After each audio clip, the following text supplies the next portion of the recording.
Hello, good day, everyone. I am Dr. Samira Khan, and I am one of the study medic mentor. Today, we are going to discuss about RCPI guidelines, and there are 4 guidelines that we are going to discuss. One is multiple pregnancy. The other one is methadone in pregnancy, and NTD prophylaxis in pregnancy, and resuscitation for pregnant women. So let's start with the quote of the day. So I really like this quote, that push yourself because no one else is going to do it for you. And this is my personal experience too. So the first guideline is about multiple pregnancy. Now, the multiple pregnancy is associated with higher mortality and fetal risk. So the incidence of twins is like in Ireland, it is 1.8%. And in this guideline, we are going to see how they give the management protocols, and then I summarize the key recommendations. So when a woman presents to the physician or the midwife, how they can suspect for multiple pregnancy in the first visit. First of all, the uterus will be large for gestational age, and the beta HCG or the beta HCG, if it is done, will be higher than the singleton pregnancy.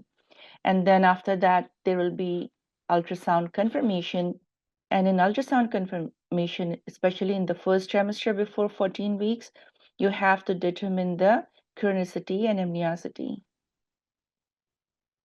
So there can be 2 types of twins, dichronic or monochronic. And what we are worried for monochronic is the twin-to-twin transfusion syndrome. So we have to screen for this risk, and also we need to determine the frequency of antenatal monitoring. So the best determination of chronicity and amniosity is before 14 weeks of gestation. And how we determine it?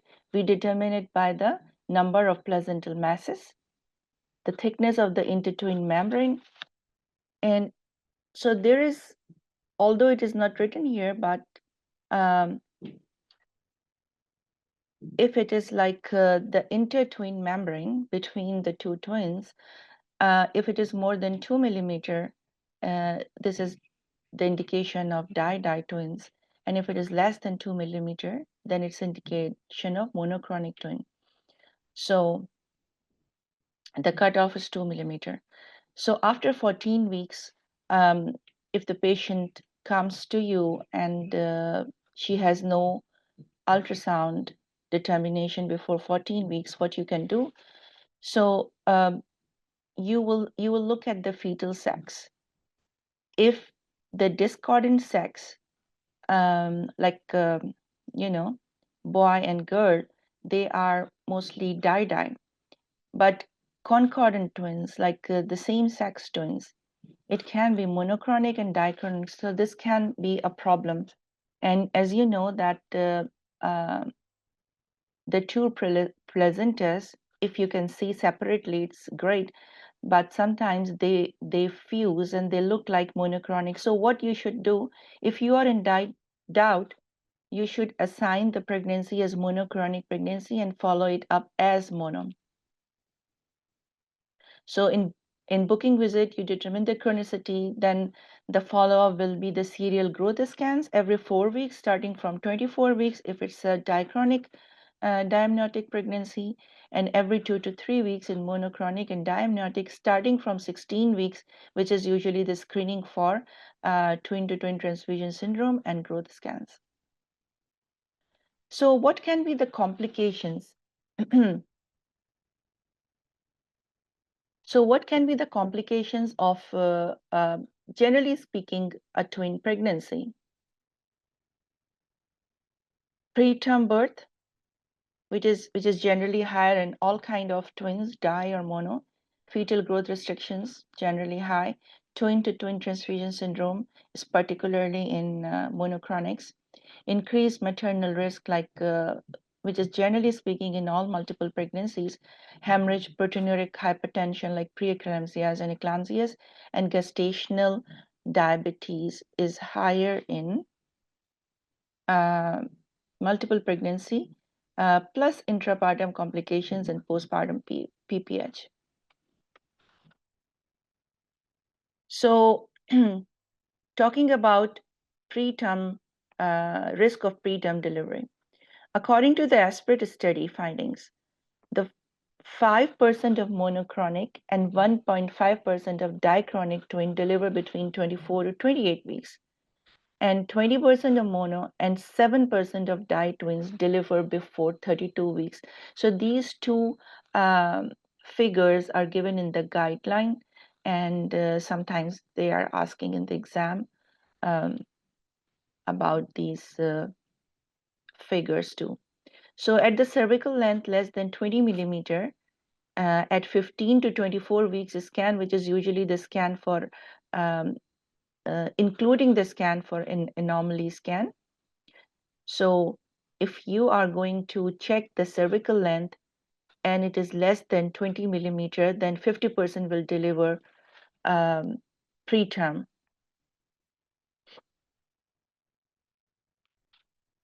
Okay. So 50% will deliver preterm, and even at less than 32 weeks. But RCPI do not recommend for routine cervical length measurement because the interventions are not helpful, not like singleton pregnancy. The case of multiple pregnancy is a little bit different. So all the intervention like bed rest, progesterone, prophylactic progesterones, cervical cerclage, all of them which works for singleton pregnancy is actually going to harm in multiple pregnancy. So it is not recommended. So that's why the RCPI do not recommend cervical length measurement, as no intervention is much beneficial, except that when there are signs of imminent preterm labor, what you can do is to give the steroids to decrease the necrotizing enterocolitis, intraventricular hemorrhage, and respiratory morbidities. In intrauterine growth restriction, it affects 1 in 14 to 25% of twins. This is the figure given in the guideline. So if the growth is discordant, which is more than 18%, this is the growth, this is the cut off that leads to increased morbidity. And the morbidities of intrauterine growth restrictions, and the follow-up is different, which is another guideline. So death of a co-twin. This poses a problem. In utero fetal demise in one twin of a monochronic pair confers a risk of co-twin demise in approximately 12%. And severe neurological abnormalities can happen in 30% of the cases. So what can be the neurological problem that can happen? It is multicystic encephalomalacia, which occurs in 18% of surviving twins after death of co-twin. And this neurological abnormalities can start very early as 12 weeks. So after 12 weeks, if there is a death of co-twin, all the neurological abnormalities can occur. So if there is twin-to-twin transfusion syndrome at less than 27 weeks, then it should be treated by laser photocoagulation. Okay. So what is the mode of delivery? The timing of delivery is like for di-di, it's 38 weeks, what is recommended in the guideline. And for monochronic diamniotic, it's 37 weeks. And for monochronic and monoamniotic twins, it's 32 to 34 weeks because of the risk of cord entanglement. If you are going to deliver for whatever reason before these gestational ages, you should give steroids.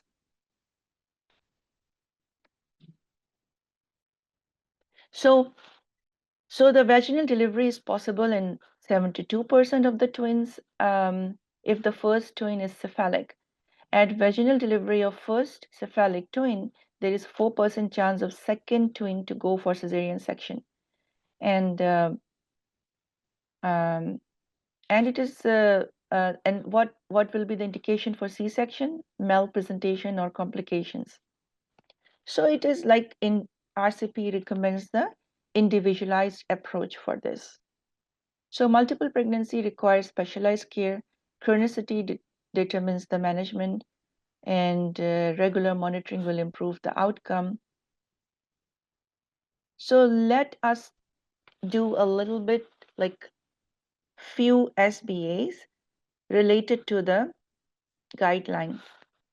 So if you are after this slide, you can pause and then think about the answer, because in the second slide, next slide, I'm going to show you the answer.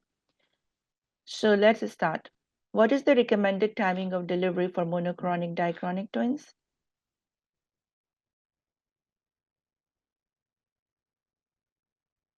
So it is 36 to 37 weeks to reduce the stillbirth risk. Okay, what investigation is essential at the booking visit in suspected multiple pregnancy?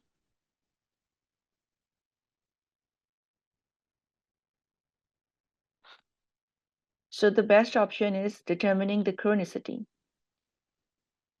because it will guide you the monitoring frequency and risk assessment. And then what complication is unique to monochronic twins?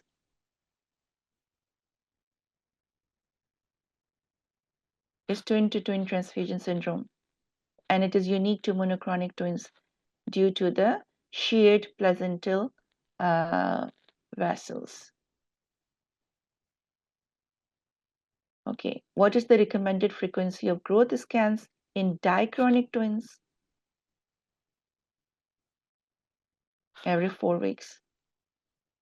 So in monochronic twins, what is the time of delivery? Monochronic monoamniotic, sorry, it is 32 to 34 weeks. Okay, that was the summary and few SBAs from the first guideline. Let's do the methadone in pregnancy.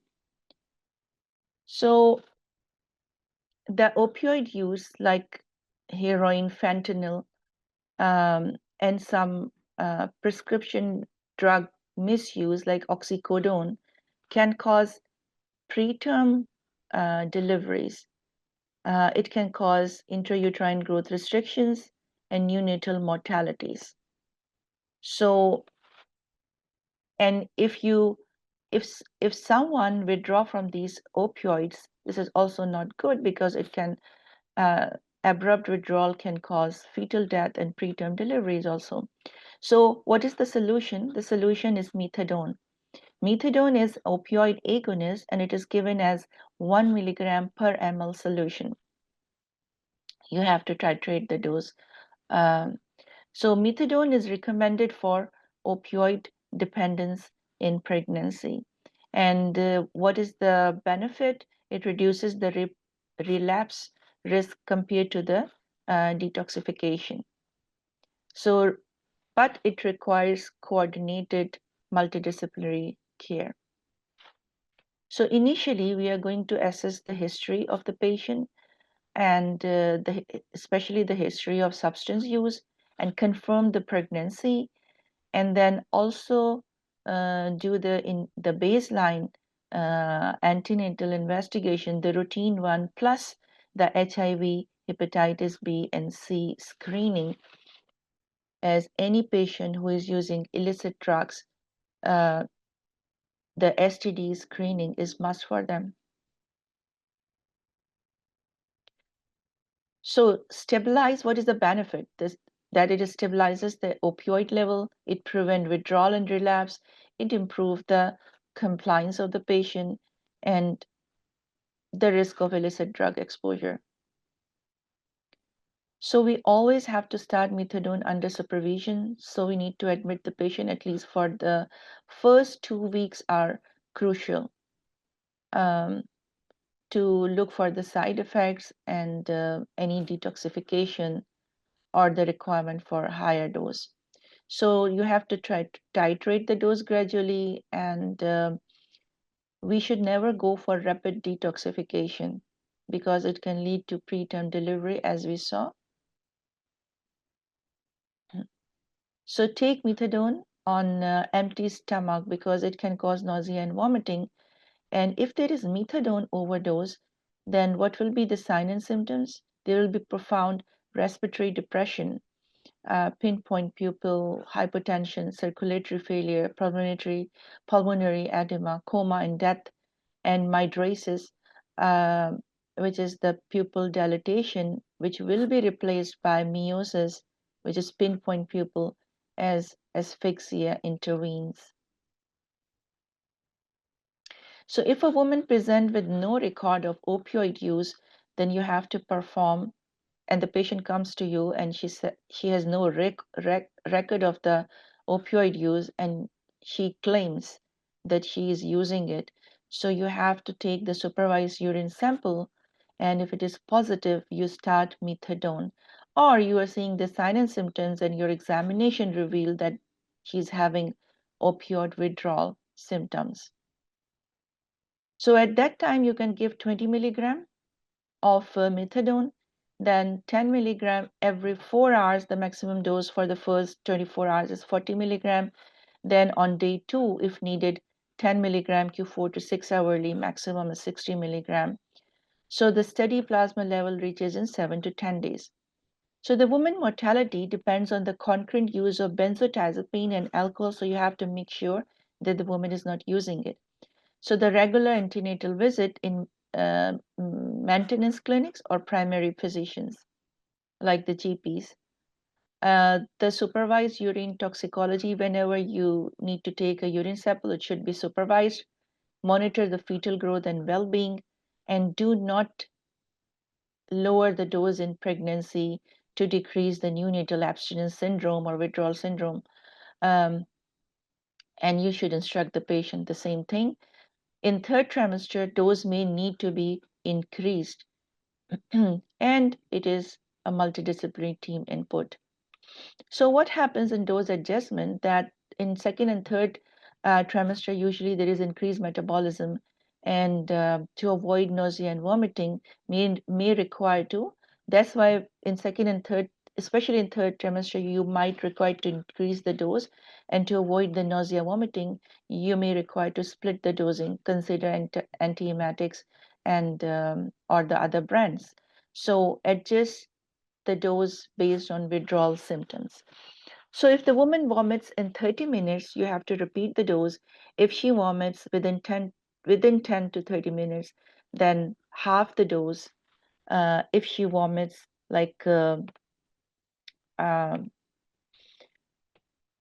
um, like more than after 30 minutes, then what you can do, consider half of the dose only if withdrawal occurs. Otherwise, no need to give.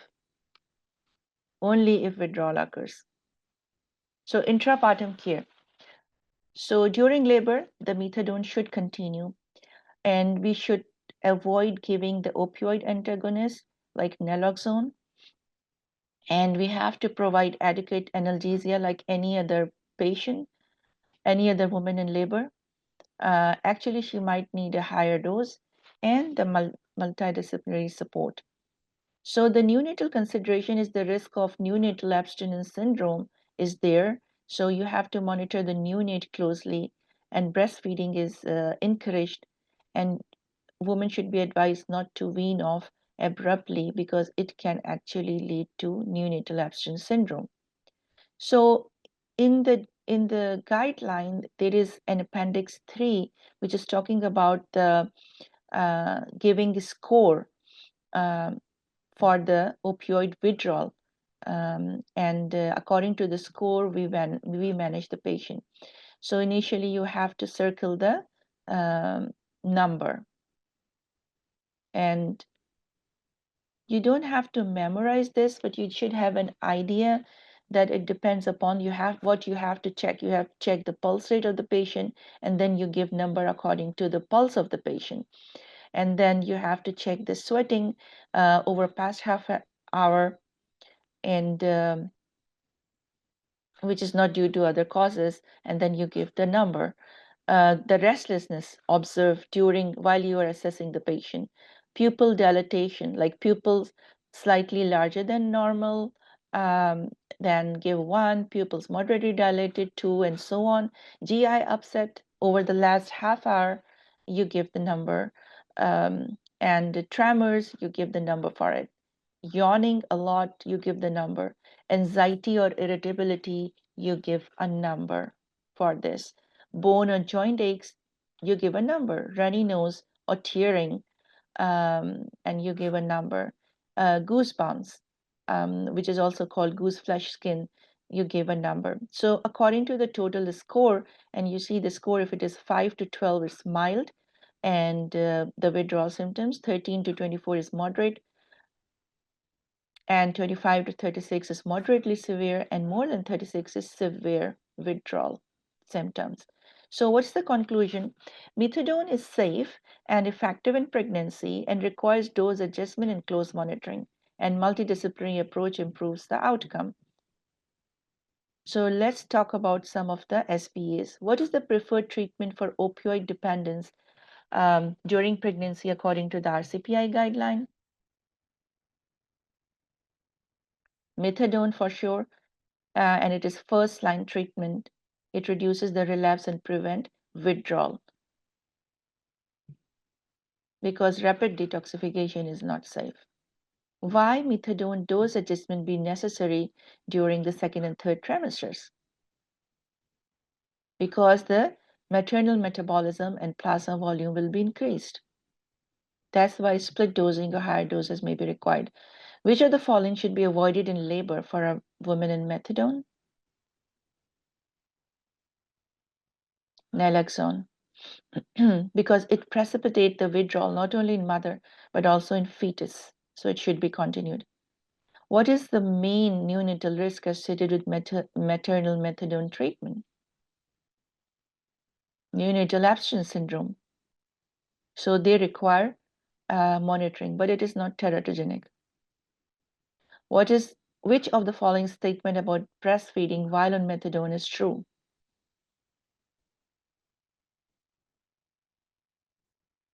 The breastfeeding is encouraged if the mother is stable and not using other illicit drugs.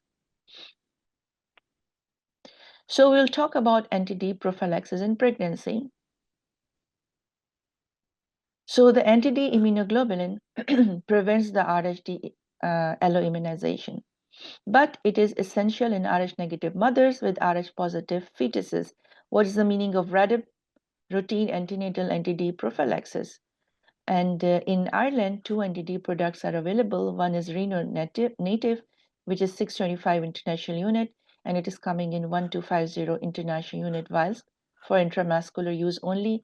Then the other one is Rofalic, which is 1500 international unit, and it's coming in pre-filled syringe, intramuscular or IV.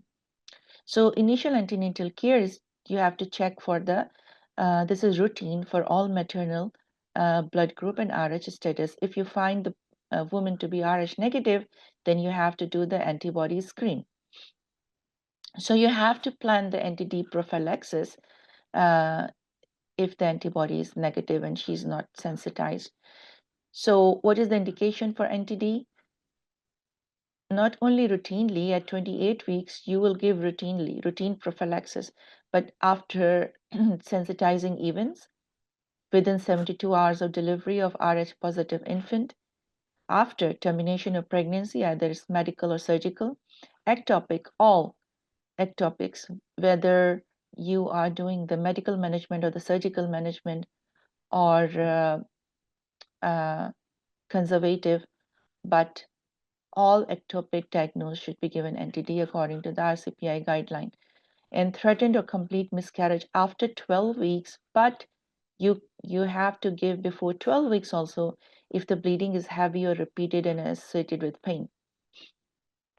So if the patient is less than 20 weeks pregnant, the dose is 625 international unit, and after 20 weeks it is 1000 international unit, and you have to do the clay horse test after 20 weeks. So if there is previous history of NTD 8 weeks back and NTD level is weakly positive, so what you have to do is to give NTD for any sensitizing event, but the patient is not eligible for prophylaxis. And passive NTD is detectable up to 3 months.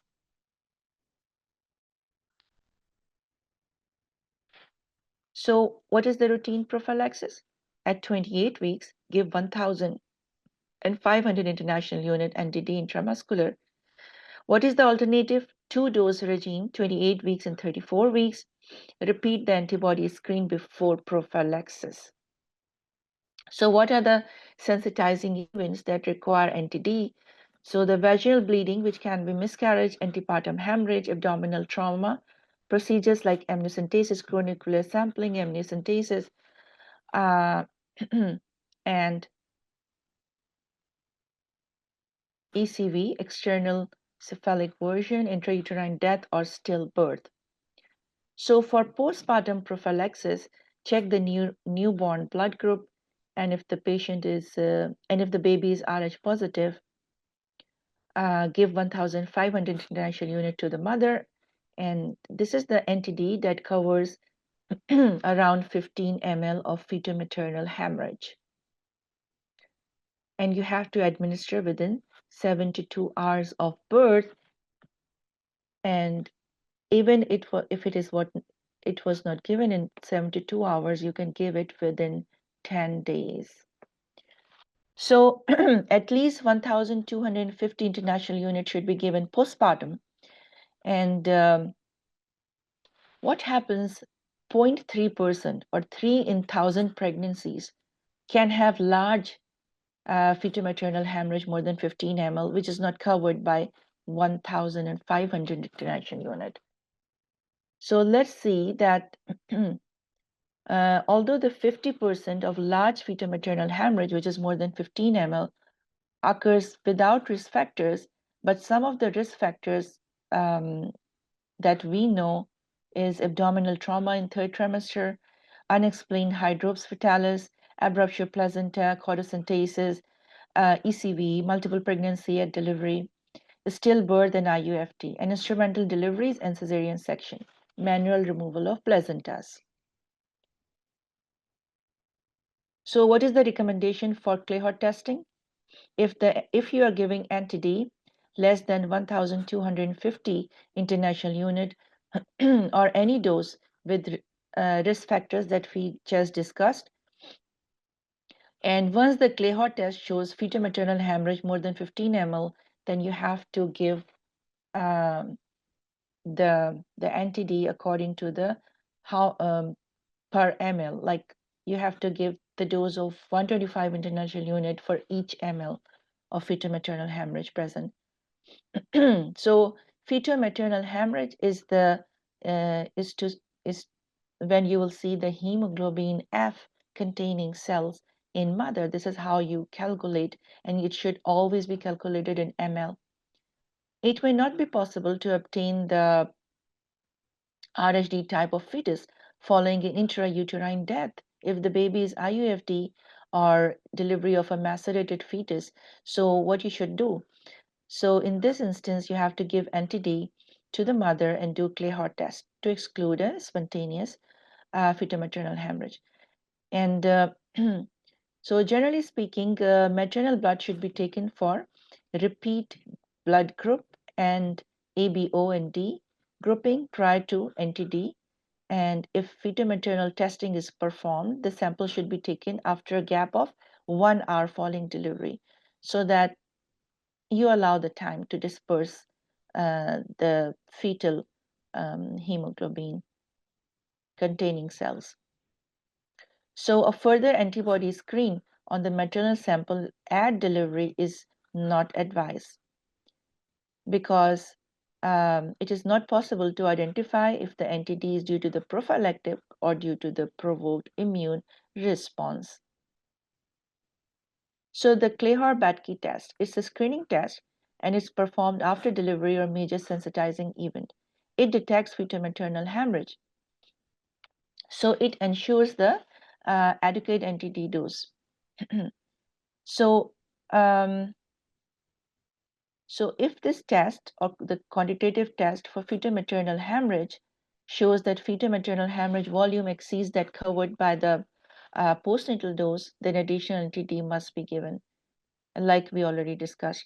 If the initial quantification test performed by the Kleihar showed a bleed greater than 2.5 ml, the size of the bleed should be reassessed using flow cytometry, which is a confirmatory test, and it is more accurate for large bleeds. So once you give supplemental NTD, so you have to do repeat fetal-maternal hemorrhage test to confirm the clearance. And the follow-up sample should be performed like 48 to 72 hours later, depending on either you are giving it IM or IV.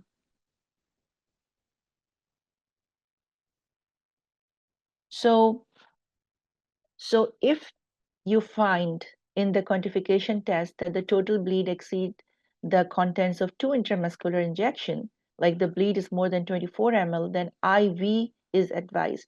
The maximum dose that you should do within 24 hours should be limited to 1,000 international unit. So the maximum single IV dose should be limited to 4,500 with the remaining amount administered at 12-hourly interval. And because there is a risk of hemolysis associated with the high dose of IV NTD that we used to see in ITP patients. So it is good practice to advise checking the hemoglobin level of the baby. If there is a large fetal-maternal hemorrhage is identified and the baby does not have the anemia, then the possibility is there that chronic fetal-maternal hemorrhage has been occurring. So the woman will need to be counseled that she may already be sensitized. So if there is missed or delayed, and it is less than 10 days, you can still give NTD, document the reason for delay, and consult the specialist if it is more than 10 days delay. So the conclusion is NTD prophylaxis critical to prevent alloimmunization must be given at 28 weeks after sensitizing event and postpartum. And by performing NIPT test, and you know the RHD of baby, because NIPT test is performed in the first trimester. As soon as 9 weeks, you can do this test from the maternal blood. And if it is negative, like in 40% of women, then there is no need for REDIP. So nowadays, this is recommended mostly in antenatal care. People are doing NIPT testing where you can know the blood group of the baby. So the SPA, at what gestation is routine antenatal NTD prophylaxis is recommended? 28 weeks. 30 years old Rh negative woman at 32 weeks pregnancy present with APH. What is the correct next step? Administer NTD within 72 hours. What is the main purpose of Kleihar test in NTD prophylaxis? To estimate the fetal-maternal hemorrhage volume. Rh negative mother deliver Rh positive infant. What is the correct management? NTD must be given within 72 hours postpartum. If NTD is not administered within 72 hours after sensitizing given, what should be done?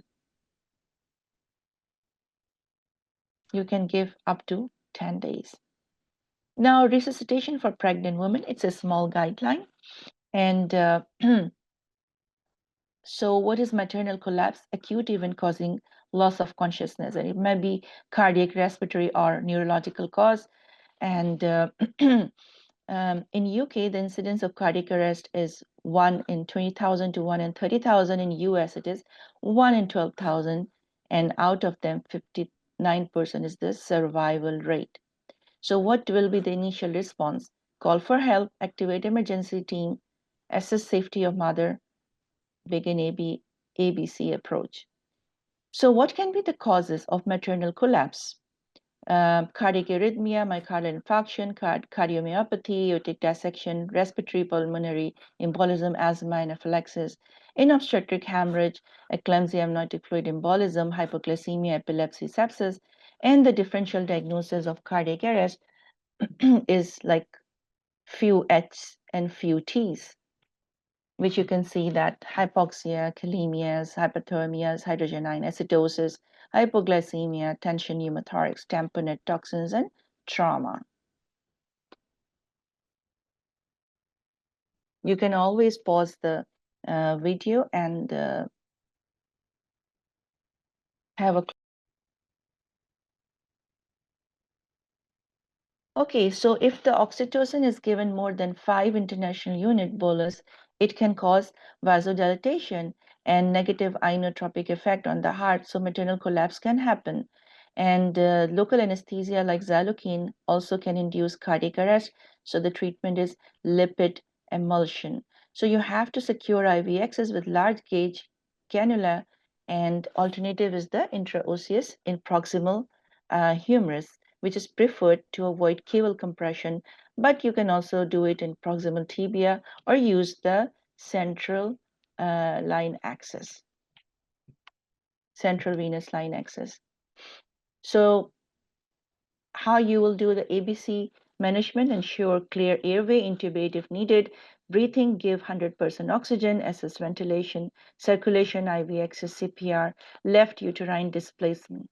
So before giving the shock, remove the fetal scalp electrode. If it is ventricular fibrillation, you can give the shock, preferably in less than 3 minutes from the collapse. And oral airway is always preferred over nasal, and consider the laryngeal mask. And you can give manual cricoid pressure to avoid aspiration. So the left uterine displacement is done to relieve the aortocaval compression, and the chest compressions are the same as any adult, but place hands on sternum 2 to 3 centimeter higher, early intubation and oxygenation, and you always have to measure the expiratory carbon dioxide with capnography to confirm the tube placement and to see the quality of CPR is good or not. So consider the peri-mortem cesarean section if there is no return of spontaneous circulation within 4 minutes. So what you have to do: massive hemorrhage, activate transfusion protocol; eclampsia, give magnesium sulfate; anaphylaxis, adrenaline, and supportive care. So perimortem cesarean section is indicated if there is no return of spontaneous circulation within 4 minutes, and aim for delivery by 5 minutes. So you have to do the cesarean in 1 minute at the same place where the patient is, no need to transfer her to operation theater. Improves the maternal resuscitation chances and provide the neonatal survival opportunity. So after delivery, stabilize airway and circulation, monitor the fetus. If the baby is viable, ICU transfer, multidisciplinary input. So the maternal collapse is rare, but it is life-threatening. So you have to early recognize it and do the ABC approach. And the CPR requires pregnancy-specific modifications. And perimortem cesarean section timely can save lives. So let's go to the SPA. What is the first step in managing maternal collapse? Call for help and activate emergency team. What modification is essential during CPR in pregnancy? Left uterine displacement. If there is no return of spontaneous circulation within 4 minutes, what's the next step? As you know, perform perimortem cesarean section. Which of the following is a common cause of maternal collapse? Amniotic fluid embolism. So, and what are the major causes? Also include obstetric hemorrhage, eclampsia, pulmonary embolism, and amniotic fluid embolism. What is the most appropriate setting for post-resuscitation of maternal collapse? You have to transfer the patient for post-resuscitation care, transfer the patient to high dependency unit or ICU. Thank you very much for listening. Have a nice day. Goodbye, everyone.